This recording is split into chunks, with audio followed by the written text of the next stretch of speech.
Can start. Uh, Welcome everyone. Thank you for logging on to this evening's program. My name is Matt Schumann. I am a programming librarian here at Cary Library. Before we begin, just a few things to note.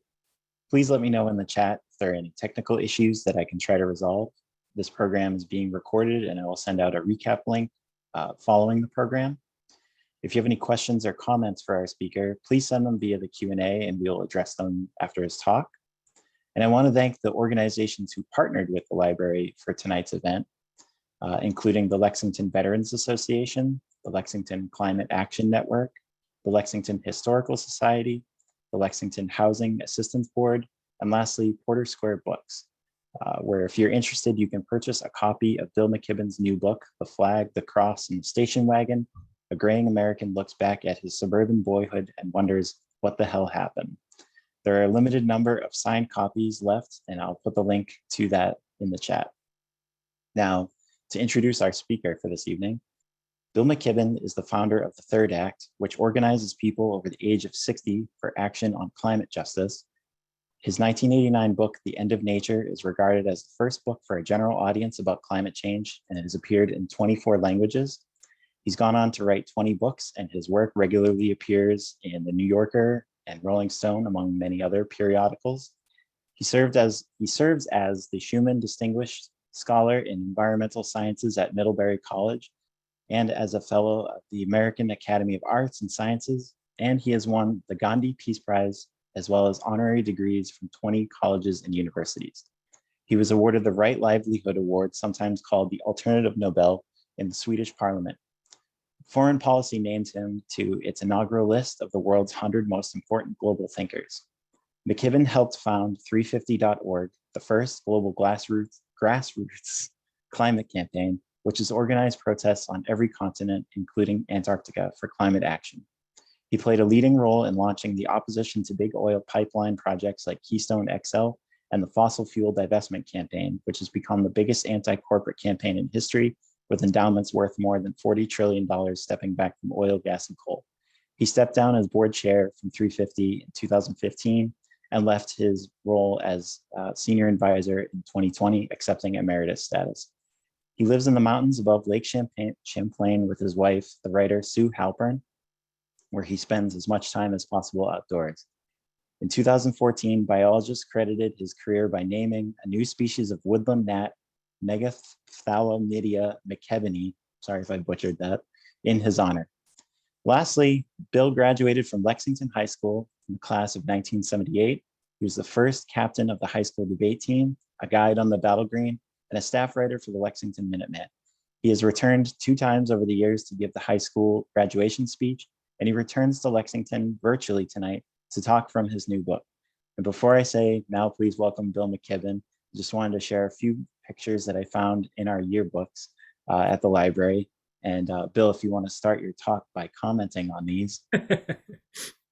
So let's see, the first 2 are here from your sophomore and junior years of the debate team. And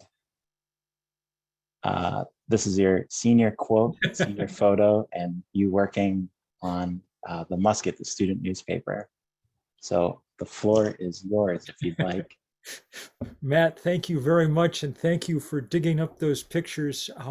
It is remarkable to be reminded that once upon a time I had a full head of hair.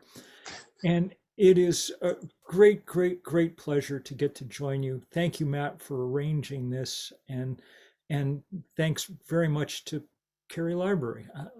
Let me say, just seeing that picture of the library behind you there was remarkably nostalgic. I don't believe that we had been in Lexington longer than 2 or 3 days when we moved there in 1970, before my mother, who I believe is watching tonight, hi Mom, before my mother took my brother Tom and I down to Cary Library to get our library cards.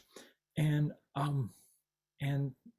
there are few things that I've ever owned that I used as much as that library card over the next decade. And I am extraordinarily grateful to Cary for those early years, and very, very grateful for the help in researching this book It was reference librarians there that helped me on a number of occasions figure out, among other things, how to access the various databases and microfilms and things that I needed. And clearly it continues to be a rich resource for the community.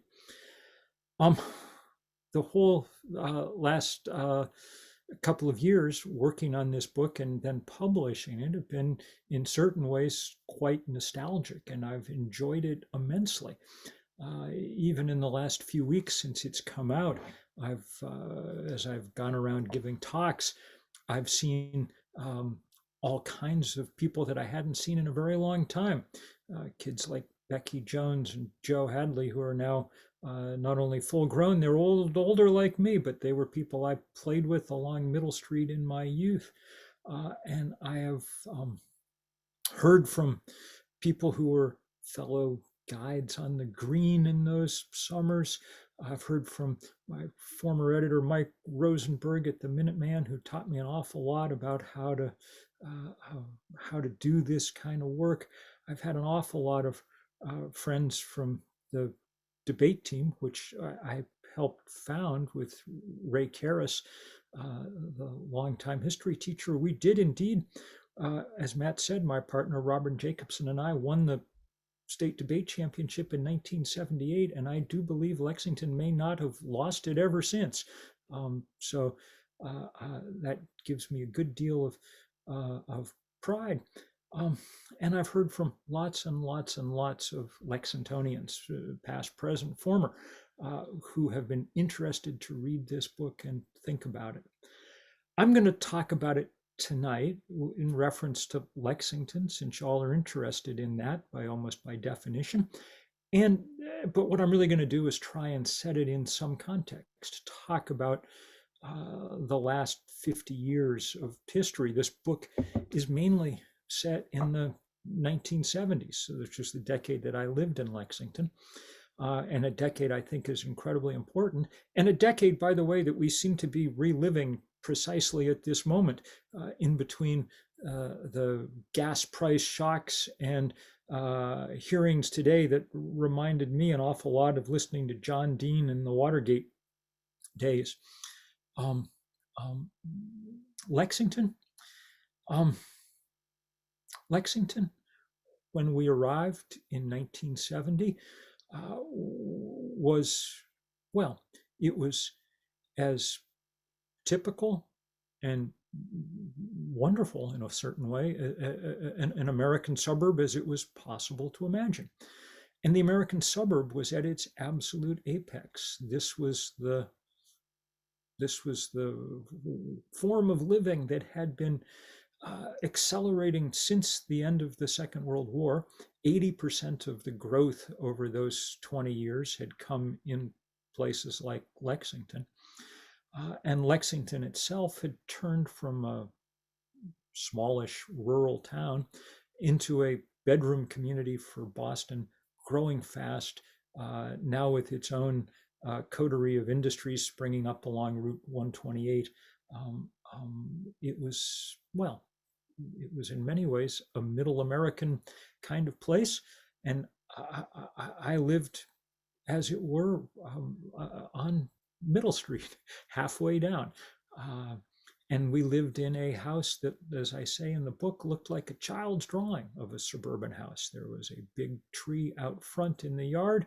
There was a door, there was a living room window, and there was one story above it with two windows looking out, one from my bedroom, one from Tom's. In the driveway was the maroon Plymouth that my father used on his daily commute. We could not have been statistically much more average. And Lexington, as I say, couldn't in certain ways have been much more average either. I was very grateful for Mickey Hinkle's little pocket history of Lexington in the years after the war that she published with the Lexington Savings Bank, I think at their centenary. And because it really demonstrated just how typical Lexington had been, how it had gone through all the different things from polio vaccines and tests of civil defense sirens to happily spraying DDT to everything else that marked America during the 50s and the 60s. Um, when we got there in 1970, I think that we were at a hinge point in a lot of ways in American history. And that's to some degree what this book is about. So let me describe it as I do in the book with reference to a couple of events that happened just within a year or so of our arrival. Um, the first, the first exemplified, I think, the kind of hopeful progress that marked America in that period. And it really was a strikingly hopeful time.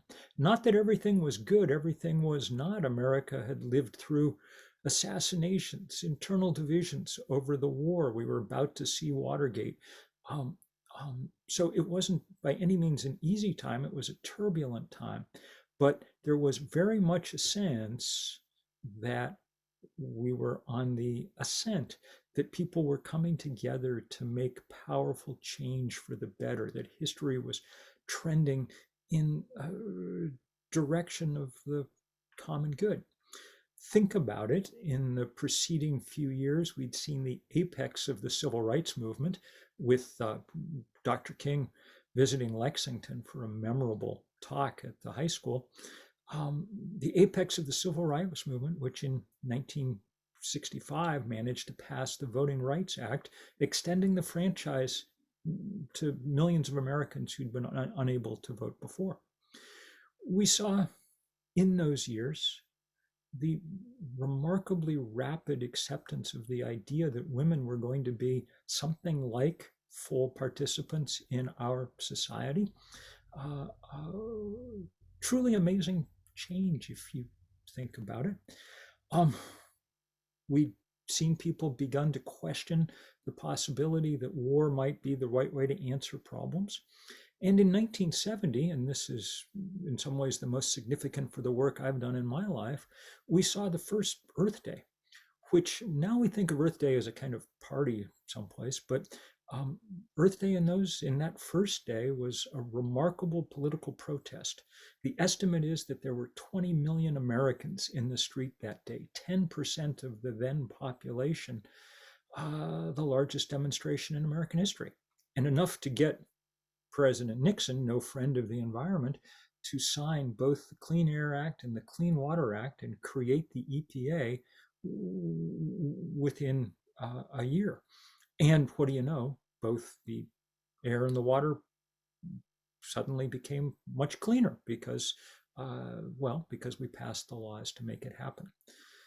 All of those laws, I will just note, are things that the Supreme Court has been targeting within the last week. It's as if they're trying to roll back this very specific period in American history. Roe v. Wade, passed in 1973, is obvious, but the Federal Gun Control Act, passed in 1968, was the high watermark in a lot of ways for congressional action on guns, eroded again by the Supreme Court decision last week. The Voting Rights Act eroded again today when a partisan and racist gerrymander for the state of Louisiana was upheld. And we expect tomorrow that the Supreme Court may well throw a monkey wrench into the Clean Air Act and prevent its use in dealing with climate change. That retrograde week that we've been having is a reminder of what a in certain ways, optimistic and progressive period that was. And in Lexington, as I recount at the beginning of the book, for me, that was exemplified by that protest on the Green that remains the largest act of civil disobedience in Bay State history. I remember it extremely well. It was one of the first public memories of my life, as opposed to the private memories of family and home. At the height of that unrest over the war in Vietnam, the Vietnam Veterans Against the War, led by a young, lanky, handsome John Kerry, returned as a lieutenant from the war in Vietnam, wanted to stage a protest, a reverse march from Concord back to Boston, and they wanted to camp the night on Lexington Green.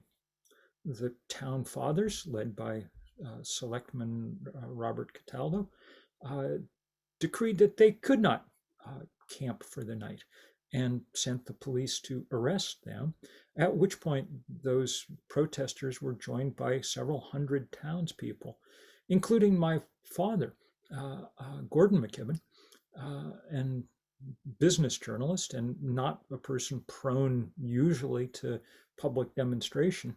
But he spent that night at the DPW garage.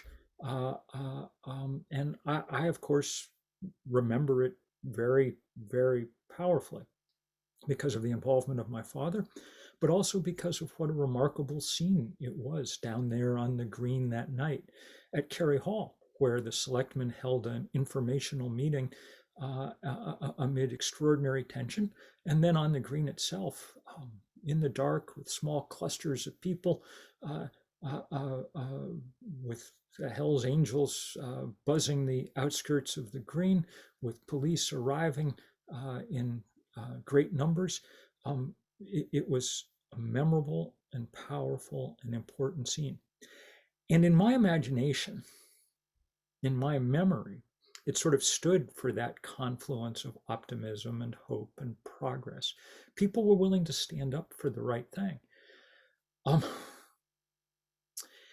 While I began researching that to do some writing about it, I was going through all the copies of the Minutemen, now happily digitized and available from the library. I was able to go through all those, and I began to notice that at the same time, unbeknownst to me as a 10-year-old, because it wasn't as dramatic in the same way, there was another story unfolding that in retrospect is at least as emblematic. And it's a really interesting one because it comes out of the same period of time. In the 1960s, as the civil rights movement progressed, Lexington had begun, I think, to become a little uneasy about the fact that it was a mostly white, overwhelmingly white, affluent community. It had, early in the 60s, people had taken it upon themselves to sign declarations saying that they would not enforce racial covenants, that anyone was eligible to move to Lexington that wanted to. But of course, the price of housing was already making that prohibitive. And so Lexington's leaders formed what they called, wonderfully, I think, in the late 1960s, the Suburban Responsibility Commission. And one of the first things, really the most important thing, the Suburban Responsibility Commission did was to try and figure out how to make Lexington somewhat more diverse racially and economically. And the only way to do that, of course, was to provide some kind of affordable housing. They proposed and town meeting approved a plan for, I believe, about 100 units of affordable housing, and which would have been, by their reckoning, about a third of the amount of housing that Lexington would have to do to meet its numerical responsibility in the greater Boston area for providing affordable housing. So we're talking about something fairly modest, and modest enough that it won the support of everybody of consequence in the town. All the town fathers, and they were mostly, though not entirely, fathers in those days, the ministers of the various churches, the Chamber of Commerce. And as I say, it passed town meeting easily. But people demanded a referendum, and it was held fairly quickly, within weeks of those of that evening on the green. And in the privacy of the voting booth, Lexingtonians voted by about a 2-to-1 margin against affordable housing. The newspaper the next week described it as the landslide that it was. and said from this point forward, if there's going to be provision for affordable housing in this town, let it be done very slowly and very cautiously. Um, and I think that that vote exemplified the other force at work, not that optimistic and progressive and community minded one that focused on the common good, but the one about a kind of selfishness and privatization and a concentration on property values and on things that that also marked that moment in America, and in particular the suburbs that were growing across the nation. If you think about it, it probably isn't too surprising. The American project since the end of World War II had more than anything else been suburbanization, which is another way of saying it, the project of building bigger houses further apart from each other. And in the course of doing that, a lot of things happen. Some of them um, environmental. You have to heat and cool those big houses and drive between them and fill them with stuff. And we'll talk about that in a minute. But there's also a kind of just inherent privatization that goes on as you build bigger houses further apart from each other. Just by sheer mathematics, you run into people less. The average American by the 1970s or 80s had about half as many close friends as the average American of the 1950s. That was an enormous shift. When I was maybe 15 or 16 and a young reporter at the Minuteman, I did a big story that got me in a certain amount of trouble. I had noticed reading the real estate pages that the average house in Lexington had just passed the $100,000 mark, which now, of course, seems a laughable idea, but there you are. And so I wrote a story about that, and in it I interviewed a number of the realtors, and they all, speaking off the record, said, yes, real change is happening here. Lexingtonians are getting more and more concerned about their property values, less and less willing to take chances. It's becoming less and less diverse. There's not even the same kind of economic diversity that marked this place 10 or 20 years ago. I got in trouble because some other realtors were not happy when their clients started demanding why their house wasn't selling for $100,000. And believe you me, realtors were a important constituency of the Minuteman. So when they complained to the editor, they had his ear. On the other hand, people's curiosity about real estate was as potent then as it is now, and this was long before Zillow, so people had really read this article, and I happily got away with it.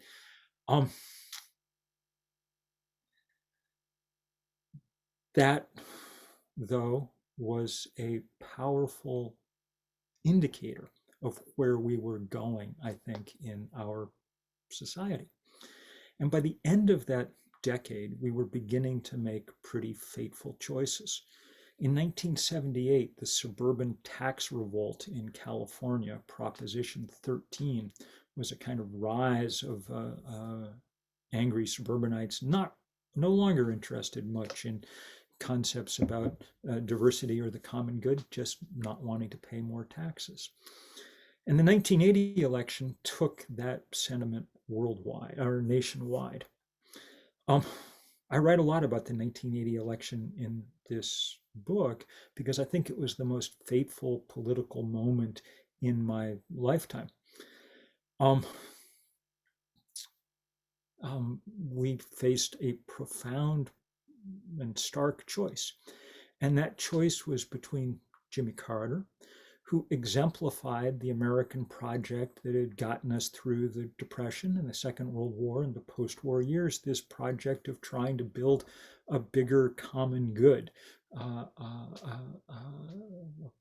project of nation building. And on the other side was Ronald Reagan, who stood really for not a public but a private world. who told us that government, which is just the way of saying all of us working together to solve our problems, was the problem, not the solution. That we should let market forces determine things. That we were above all um, that we were above all individuals. It was his great friend Maggie Thatcher who said, actually, in those years, there is no such thing as society. There are only individual men and women. And that choice was very fateful and very profound. That election night in 1980, and by that time I was down the road in Cambridge from college and covering that election for the college newspaper, and I'd interviewed Reagan, and I spent much of that year in New Hampshire covering the presidential campaign. And then I wrote the story that night of the election. Um, that election was a powerful choice. America voted for Ronald Reagan. Lexington voted for Ronald Reagan. Lexington, that had voted for George McGovern in 1972. Lexington and Massachusetts also voted for Proposition 2.5, its own incarnation of that tax revolt that had begun in California. And I think ever since then, we've lived and lived profoundly in that world, in a world marked by that kind of privatized um, spirit. I think that world has been extraordinarily powerful. Barack Obama asked last year about why his administration had not managed to accomplish all that much, considering that he had 60 senators to work with when he took office. Said we were still operating within the constraints that Ronald Reagan had imposed on us, the idea that markets were really the solution to things. I think we see Joe Biden trying to fight back against this a little bit now. That Build Back Better bill is a kind of return to an era when we were trying to build a society that worked for more of its members. But of course, it's extraordinarily difficult to get it through, and he's been unable to so far. That 40-year reign of a kind of privatized view of the world, I think, has done extraordinary damage, and I'll concentrate just on a couple of things. One is that it has torn us apart in terms of inequality and division in wealth. The differences, the wealth gap between, say, Black and white Americans is even bigger now than it was in 1970. And if you think about it, one of the major reasons for that is the rise of suburban places like Lexington. That house on Middle Street over by the old res, that down the easy walking distance from Bridge School, that my parents bought in 1970 for $30,000, about $200,000 in today's money, sold a year or two ago for $1 million. So that $800,000 appreciation was basically just the escalator ride that you got to go on if you happened to be in the right place at the right time. I will add that having bought it for $1 million, it was then torn down, and the small footprint on which it existed now contains something that looks like a cross between a junior high school and a medium security prison. You all have seen many of these constructions around Lexington. If you were able to be on the bottom of that escalator when the ride took off, you did awfully well, but some people weren't, because history had denied them the $30,000 that they needed to buy in at the beginning. And so now we're in a country of extraordinary division, which all of us understand in a deeper level after events of the last few years. I think those events have helped us understand just how deeply seated in American history those racial divisions are. And I will say, as I went back even to look at the sort of American history parts of this book that were suggested by my career as a guide on the Battle Green, I was stunned to find things that I'd never known. I was reading, for instance, Paul Revere's own account of his ride, the document that Longfellow used to write his iconic poem. And Revere's account, written 20 years after the ride, he describes himself at length galloping across Charlestown Common and coming upon a patrol of British officers and having to gallop around them and on and on and on. But he says in passing that this happened right at the place where Mark hung in chains. And he just says that and goes on. I'd never noticed that before, not when I was in Cary Library all those years ago studying for my guide's license. So I went and did some research. It wasn't easy research because no one's really written about it, but it turns out that it's a reference to the fact that 20 years before the revolution, a slave in Boston named Mark Codman, who had a particularly brutal master, had poisoned that master. Instead of being charged with murder, he was charged with treason. Having been drawn and quartered, his body was then placed in an iron cage and hung above Charlestown Common, where it stayed for at least 4 decades, and was such an obvious landmark that Revere could refer to it in passing, confident that everyone would know precisely what he meant. Once you knew that, then it put a slightly different valence on the Sons of Liberty, on the fight on the Green, on the beginning of the American Revolution. And that kind of history, of course, darkens our country and our town in certain ways to this day. I do not know precisely how the reparations are to be made for that, only that they need to be made. And the good news about reparations is we're a rich country, and places like Lexington are very rich towns and capable of making some of those reparations that are owed. That 40 years also tore us apart in terms of our physical environment, because that suburbanization in places like Lexington was what produced the single biggest puff of carbon dioxide in the atmosphere, bigger even than the industrialization of China 20 years later. Americans, the 4% of us who live here, have produced about 25% of the world's CO2. And that suburbanization, that car culture that we built, is the single biggest reason why. Those big houses that had to be driven between all the time, well, that was the reason. And I'm very glad that we've had Lexpress, say, for many years, but I'm under no illusions that it cut down very much on the amount of carbon that was emitted. Indeed, Lexingtonians, like people elsewhere, kept buying bigger and bigger and bigger cars, even though there are, in fact, no rivers to ford in Lexington. Lexingtonians, like people all over the country, tend to drive semi-military vehicles designed for some mythical outback that we do not inhabit. I'm very aware now that there is great work going on in Lexington around climate change, and the Climate Coalition, the Global Warming Action Committee, people like Mark Sundin done amazing work to try and start bringing those totals down. But none of it can erase the fact that there's an extraordinary amount of damage that's been done. Damage felt less by us than by other people in other parts of the world. And we need to keep that in mind all that we can. Well, just to give you an example, there's a long account I think in the Times today, of the ways in which Africa is the continent most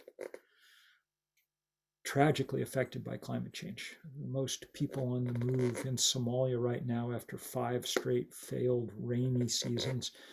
There's starvation on levels that we haven't seen in many years. The number of hungry people on the planet is going up because the climate makes it harder and harder and harder to grow crops.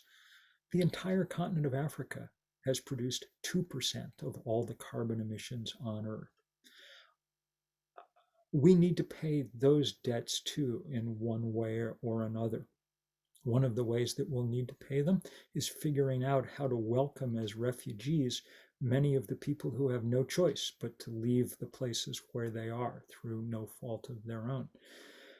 And we need to help those who remain behind to build the kind of efficient and stable and resilient economies, communities that they'll need to inhabit a very difficult planet going forward. But mostly, of course, we need to very quickly stop pouring more carbon into the atmosphere so that we can limit the damage before it gets much worse. And that's where I'm going to end today. I'm just going to ask the question of whether or not we can figure out some ways to pay back some of those debts. And in this case, for a moment, the we that I'm going to talk about is people of my vintage, people who grew up in that period, or our parents. We've formed in the last few months, this organization, Third Act, and it's premised on the fact that older Americans have a key role to play in making good on some of these dilemmas that have grown up over our lifetimes, and dilemmas which we've been the beneficiary of in many ways.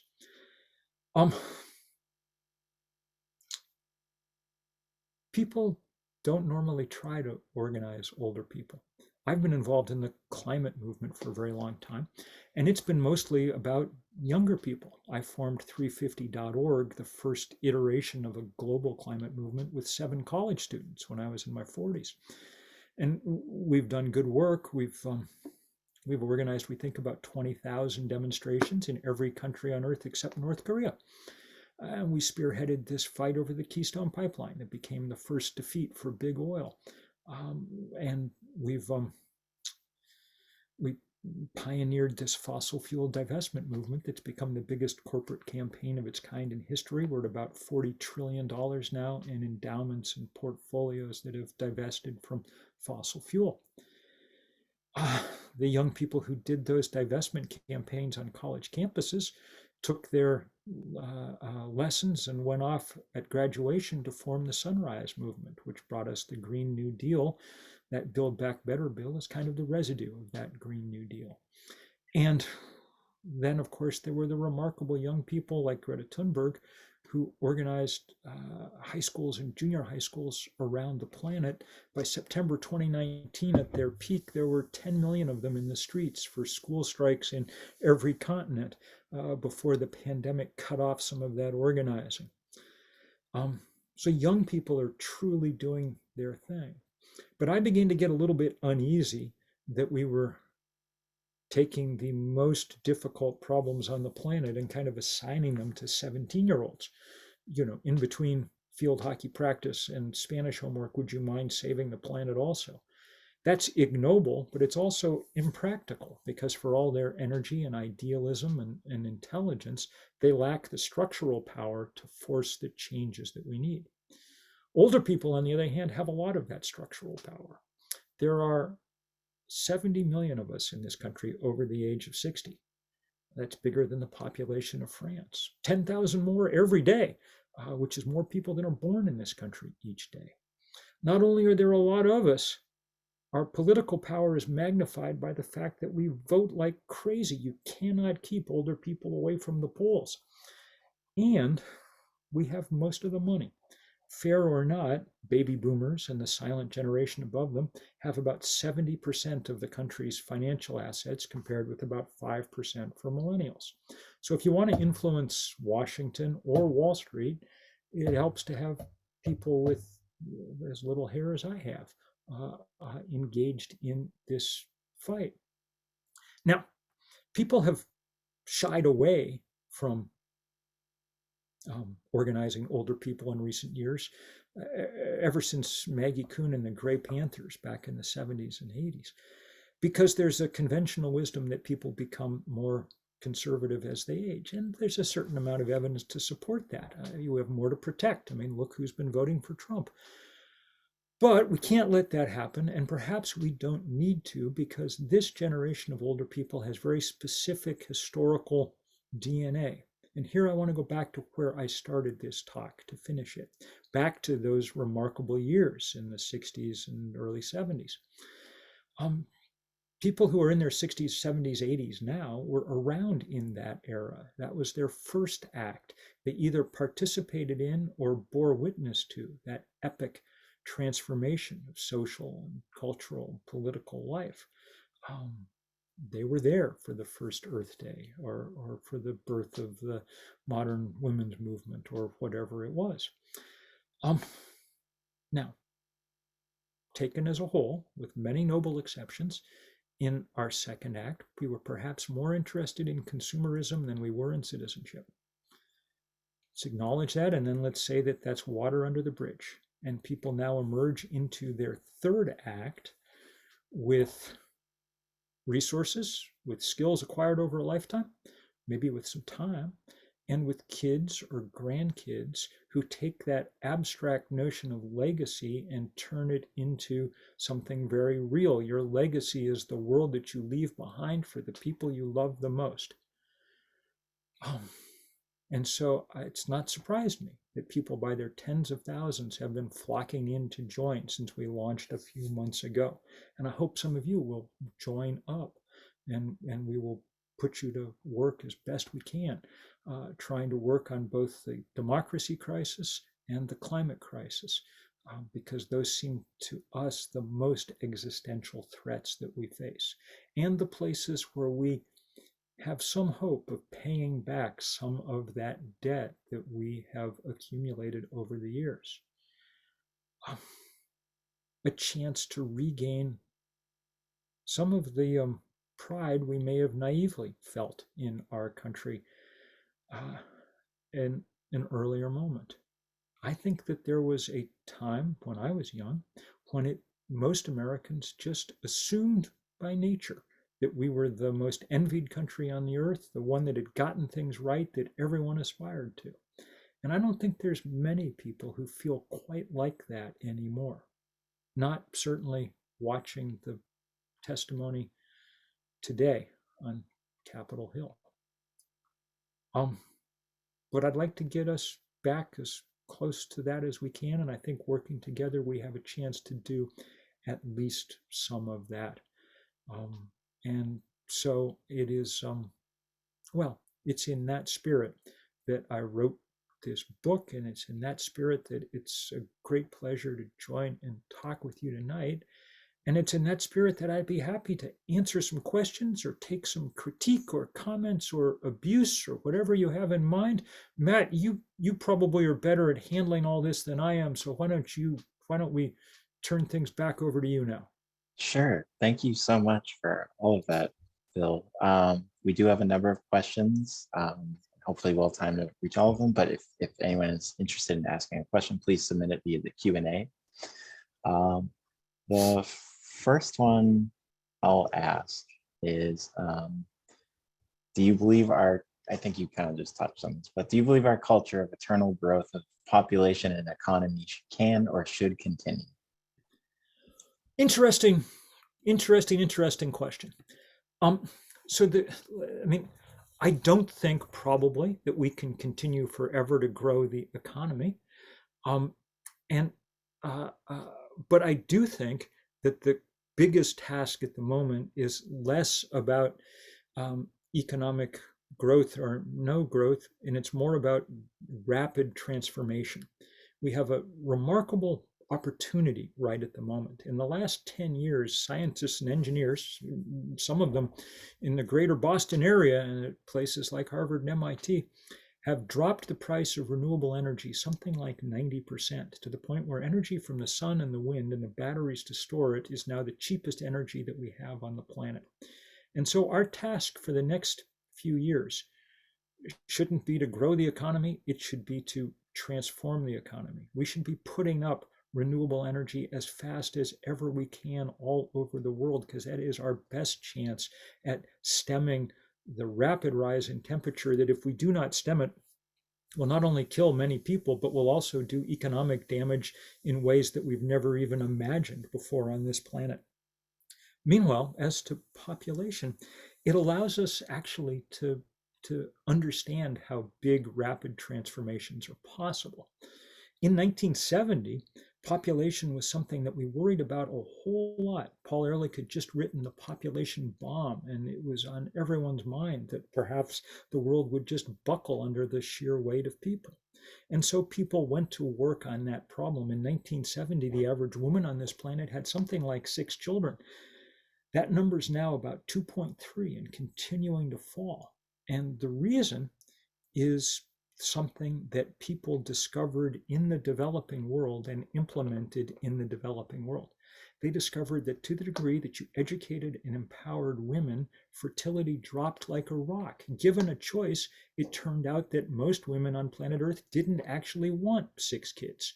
And so that curve has been just, I mean, you would think that something like fertility would be sort of biologically hardwired in a Darwinian way, but it turned out to be very plastic. And that's quite good news.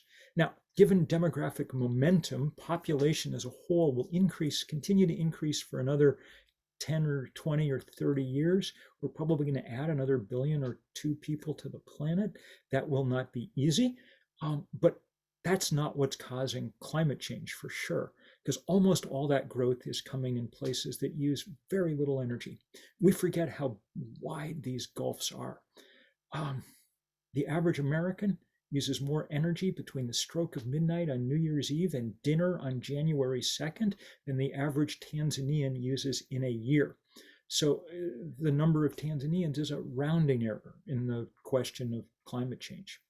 Most of the problem with climate change is coming from places where population is more or less stable, but consumption is rapidly rising. Think China.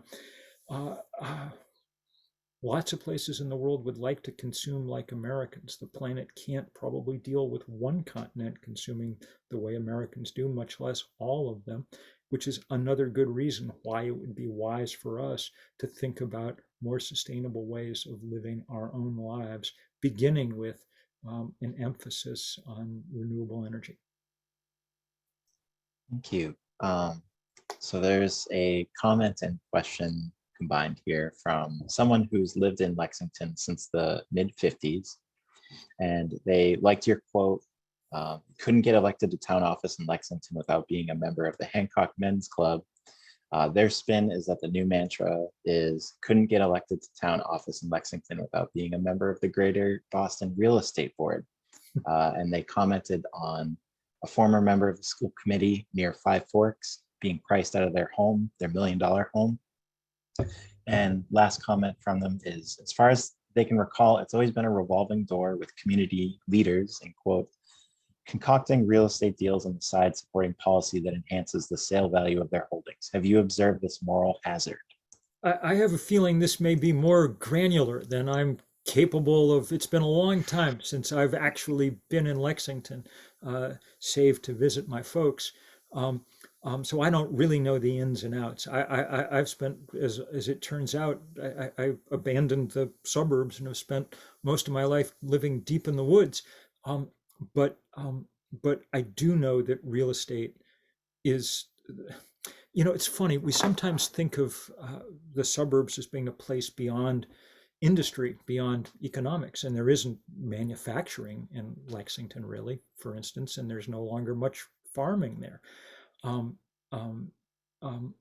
But there is definitely a powerful economy, and that economy is based in real estate.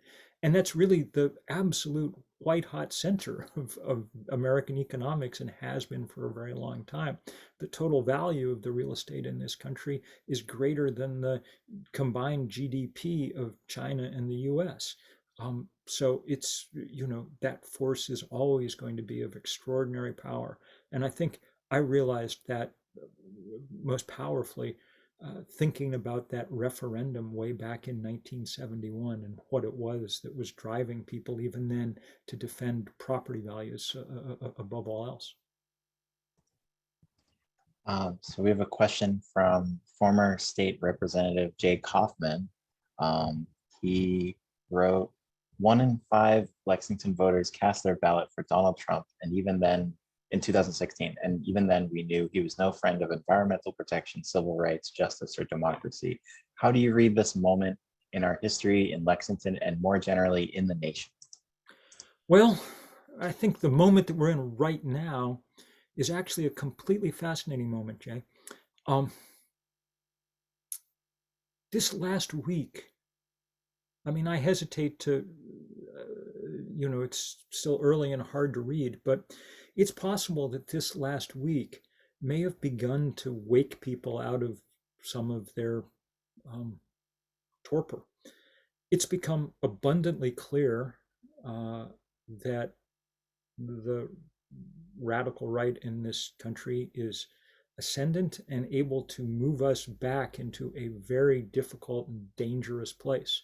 Having taken away the right of women to control their own bodies, they now threaten to take away, I think tomorrow, the right of even the right of the Congress to, or of the government to try and regulate pollution, climate pollution. And if we're going to change that, we're going to have to stand up and organize quite quickly to get things done. Meanwhile, the January, uh, the hearings on the riots on Capitol Hill, the coup attempt, is making it abundantly clear just how close we came to losing our democracy. I don't know if people were listening today, but the testimony was that the President of the United States was fully aware that plenty of armed people were in the crowd, and he wanted them to go to Capitol Hill. And when his aides told him that they were threatening to kill Mike Pence, he said he did not care. I mean, in my youth, we lived through Watergate, and that was a shock. But the system worked. We threw the guy out on his rear end eventually. Um, and we have to have that system work again. I hope that the shocks of the last few weeks will be enough to get us moving more powerfully than we have been for a while, to build the movements we need to stand up to um, that toxic ideology of selfishness and kind of hyper individualism that are drowning out all the things that are best about this country. Thank you. I'm going to combine two questions in one because they're about the third act. Someone asked, has the third act connected with the village movement, thousands of elders committed to community engagement, aging well together? And what are concrete tasks that third act members are working on? Sure. So first of all, I should have said you can go to thirdact.org to find out all about it and sign up and get engaged. Yes, we're working with, I've had the chance to talk to a bunch of the village groups and a kind of national gathering of them, and that's been wonderful. We're finding lots and lots of allies of all kinds. The two big campaigns that we have undertaken so far, one is about democracy, and it's an effort to stand up to voter suppression statutes and to help people register and get engaged in the process. One of the parts of that that's been really fun is what we've been calling senior to senior work. We have older people writing high school seniors, telling them about why voting's been important in their lives and encouraging them to register. Only about 10% of high school seniors register to vote for their first election, even though they're almost all eligible. The other campaign we've undertaken is about climate change, and this one's aimed at the financial institutions that are the biggest problem at the moment. The four big American banks, Chase, Wells Fargo, Citi, and Bank of America, have supplied more than $1 trillion in financing to the fossil fuel industry since the Paris Climate Accords were signed. They didn't need Donald Trump to sabotage those things. They were happy to do it themselves. And so we've got people doing things like pledging that we will cut up our credit cards from those institutions at year's end if they've not begun to change their ways. In the meantime, there's lots of people doing informational protests and pickets and things outside those banks who have conveniently figured out the 30,000 most highly trafficked retail locations in America and arranged them for just that kind of protest. And we've been doing it in the best spirit we can muster. I was just at one a little while ago.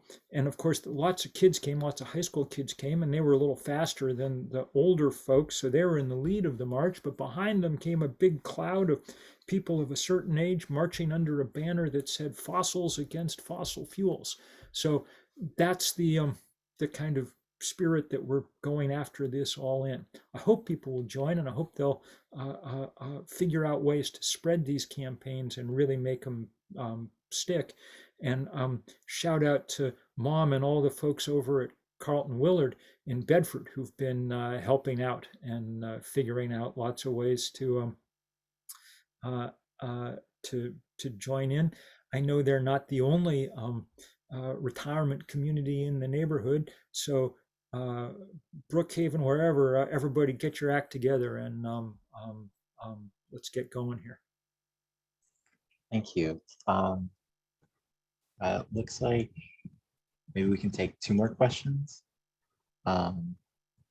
There's actually State Senator Mike Barrett is also here and has his hand raised. I'm going to enable you to be able to talk. You should be able to unmute. Well, thank you, Bill. Can you hear me? I can hear you. I want you to know that I raised my hand entirely by accident, and I'm unprepared to ask a question, but we'll ask one as long as I'm being put on the spot. I chair the climate committee in the Massachusetts State Senate. Yes. And was just, first of all, I think you've done us an enormous favor here, and I want to thank you for coming to Lexington and walking us through history, which most of us either didn't know or forgotten. So we're all smarter for your having spoken to us. In the state Senate, or I should say in the legislature right now, even as we speak, we're negotiating a conference committee bill with the House. There's 3 senators. I happen to head their team. We've got 3 House members. We're trying to reconcile 2 bills passed on the topic. And I must say, even now, with the sense of urgency that exists in Massachusetts, this is a struggle. It may be a struggle over details rather than big ideas or broad principles. It's a struggle nevertheless. So somehow, what you're helping us do, and what I want to hear you talk about a little bit, is ratchet up the intensity. Everyone listening, for the most part, agrees with you and loves what you're doing, but it's that extra effort to force us really to the edge of our energy that we need, and I don't see that consistently. Yep, I think that's a very good point, Mike. And you know, the fight on climate change is a fight against toxic vested interest, which is very strong, and against inertia, which is very strong. We're in a period now when we have the technologies, the EVs, the air source heat pumps, the induction cooktops to allow us, say, to now have nothing but electric buildings and electric construction as we build, to stop allowing any new fossil fuel infrastructure. And I think work like that's been going on in Lexington. We need it across the Bay State, and very, very fast, as you say. And it's well within, in fact, economical and well within our ability to do. It just means pressing those vested interests to get out of the way, to adapt, to begin to make change. Whether they're people whose job is building gas lines and now need to be building electric infrastructure, or whether it's people who sell oil and need to be in, finding a different way to be providing energy. I'll just add too that it'll be a good day when the Massachusetts legislature manages to finally divest the state's pension funds from fossil fuel companies. Pretty much every college in Massachusetts has done it, and it's been a profitable enterprise to do. The state legislature in Maine has done likewise, the New York State Pension Fund, on and on and on. So time for Massachusetts to join in. Thank you. Thank you, Mike. Let's see. So the last question, maybe we can do a light, fun one. This is from Don McKenna, class of 76, and they asked, what is your favorite memory of the Lexington High School debate team on which we jointly participated? Hello. Well, I have many memories of that debate team, which was very, very important to me.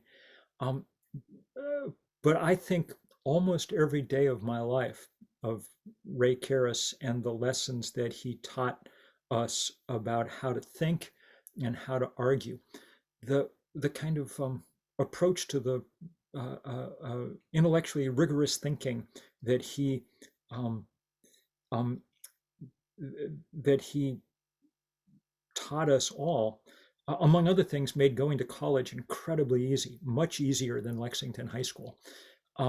But it also is the tools that I use every day when I'm writing books or anything else. That sort of way to outline and think critically was really important. And I cannot say enough how much I like, how grateful I am to the Lexington schools and Ray Karras in particular for that. But I'll tell you what I remember most of all. Our fundraising, such as it were in those days, I had the bright idea that what we should do is have a 24-hour nonstop debate-a-thon. And I can remember sitting in for 24 long hours in, I think it was, I forget what they call those divisions of the high school, but area C there in the dining hall, and just talking on and on and on and on and on and on and on. And um, I, I'm afraid I've just kept talking on and on and on most of the rest of my life, including tonight.